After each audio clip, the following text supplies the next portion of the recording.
Have you heard of the joke where we deemed that the last four API layers were insufficient, so we designed the fifth one to be the lord of all APIs?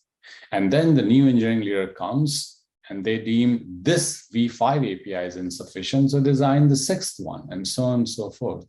Well, guess what? Data minimization actually follows this principle, unfortunately, where if you start with a premise that I am going to have a single location where all my sensitive data will live forever, and anyone who needs access to that data will just get access to that one repository, you might be starting on an adventure that might never finish. Because guess what? Even if you have a great baseline to start with, new data will come and that will get stored unbeknownst to you at locations where you have no idea that it's getting stored. Your company might acquire a new company and they might have all the data spread all over. Someone might make a copy of that sensitive data and put it at locations where again you have no idea. The best way to implement data minimization is to start with where all my data is. That's the question. Start with somewhat like a privacy control tower that gives you observability and visibility into all your data. Then you can actually implement minimization by minimizing data